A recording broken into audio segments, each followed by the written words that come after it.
Assalamualaikum warahmatullahi wabarakatuh. Perkenalkan, nama saya Irfan Sukadi dari kelas 2C semester 2.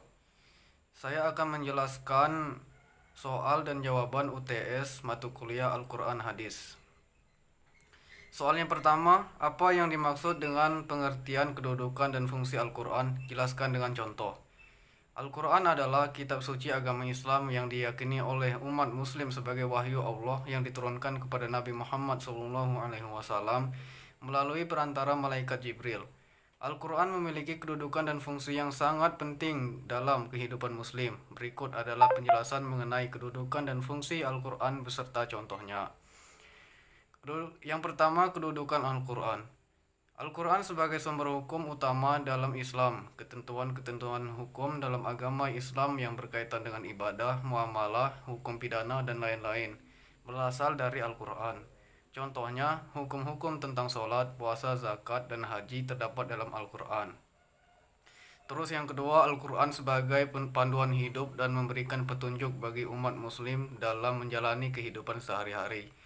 Al-Quran mengandung nilai-nilai moral dan etika yang mengarahkan manusia untuk berperilaku baik, berbuat adil, berkasih sayang, dan menjauhi perbuatan maksiat. Contohnya, terdapat dalam Al-Quran yang mengajarkan tentang kebaikan, keadilan, sabar, dan sikap toleransi.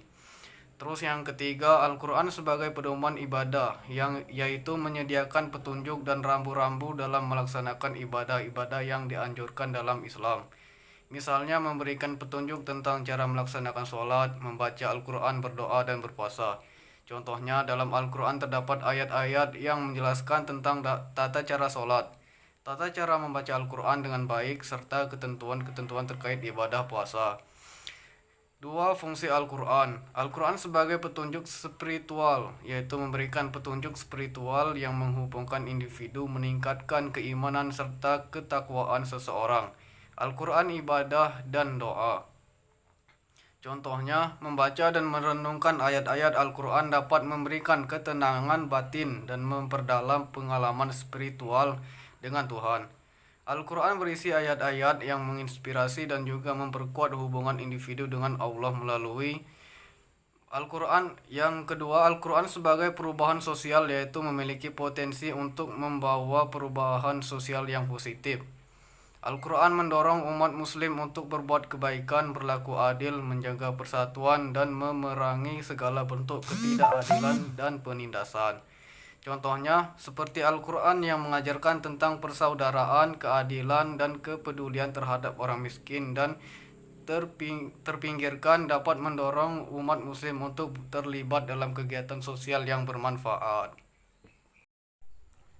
Soal yang kedua, bagaimana hubungan antara sejarah, proses pewahyuan, dan perhimpunan Al-Quran?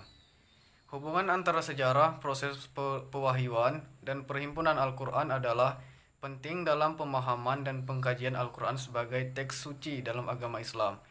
Berikut adalah penjelasan mengenai hubungan antara ketiga aspek tersebut. 1. Sejarah Al-Quran, yaitu merujuk pada asal-usul, perkembangan dan penyebaran Al-Quran sebagai wahyu Allah kepada Nabi Muhammad SAW. Al-Quran diwahyukan kepada Nabi Muhammad selama periode 23 tahun, mulai dari tahun 610 Masehi hingga 632 Masehi. Proses pengumpulan Al-Quran berlangsung secara bertahap selama periode ini. 2. Proses pewahyuan Al-Quran, yaitu melibatkan penurunan wahyu Shallallahu Alaihi Wasallam melalui perantaraan malaikat Jibril.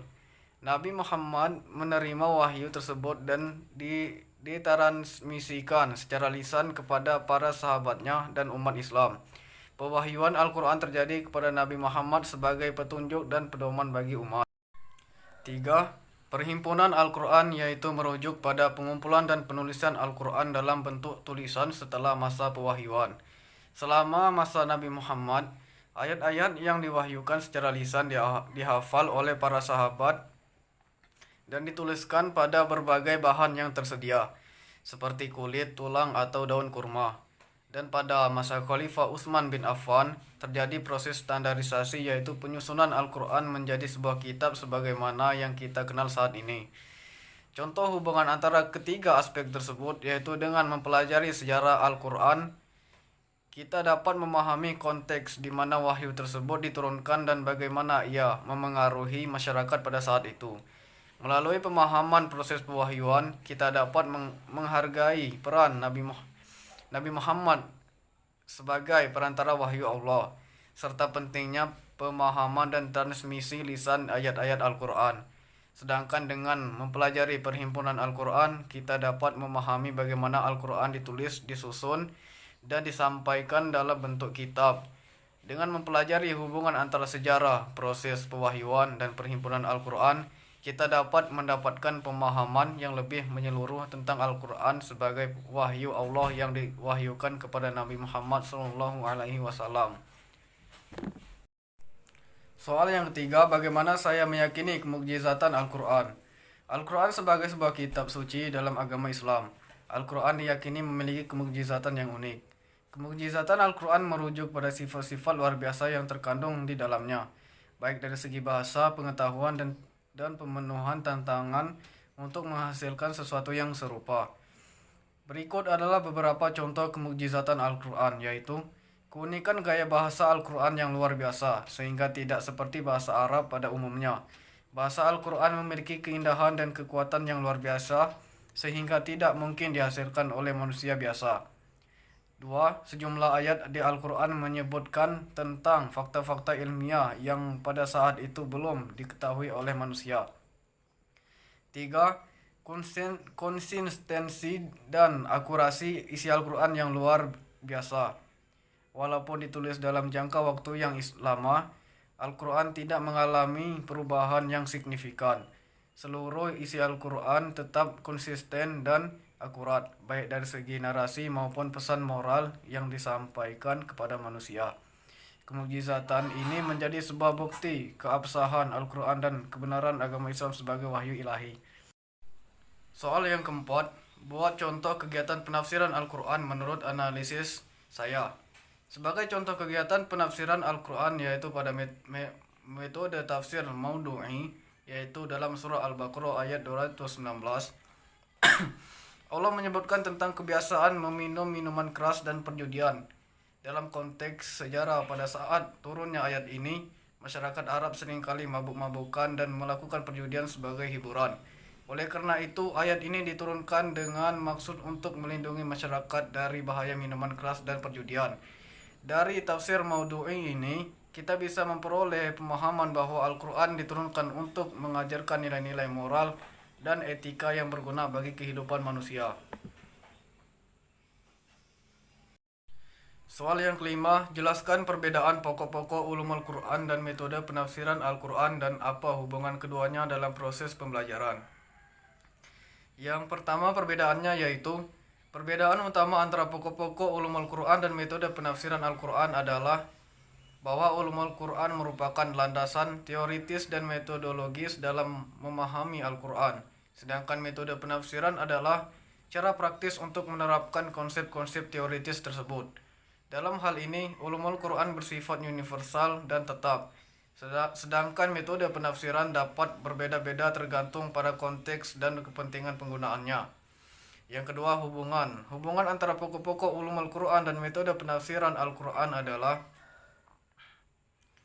bahwa keduanya berhubungan dengan pengkajian tentang asal-usul, kodifikasi dan interpretasi, serta aplikasi ajaran Al-Quran. Ulumul Quran memfokuskan pada pemahaman terkait dengan struktur dan konten ajaran Al-Quran. Sementara metode penafsiran Al-Quran memfokuskan pada teknik dan prosedur dalam memahami makna dan pesan Al-Quran. Keduanya membutuhkan pemahaman terhadap bahasa Arab, sejarah perkembangan Islam, dan lingkungan sosial ekonomi masyarakat pada masa kejayaan Islam. Selain itu, keduanya menganggap bahwa Al-Quran sebagai wahyu Allah yang sempurna dan memiliki keabadian dalam menuntun manusia dalam kehidupannya. Oleh karena itu, penting bagi keduanya untuk menghindari penafsiran yang terlalu personal atau tergantung pada opini individu dan mengutamakan interpretasi yang sistematis dan objektif. Dengan demikian, persamaan pokok-pokok ulumul Quran dan metode penafsiran Al-Quran menunjukkan bahwa keduanya memiliki kesamaan dalam memperoleh pemahaman yang tepat mengenai ajaran Al-Quran yang bermanfaat bagi kehidupan manusia pada masa selanjutnya. Demikian penjelasan dari saya dari soal UTS dan UAS mata kuliah Al-Quran dan Hadis. Wassalamualaikum warahmatullahi wabarakatuh.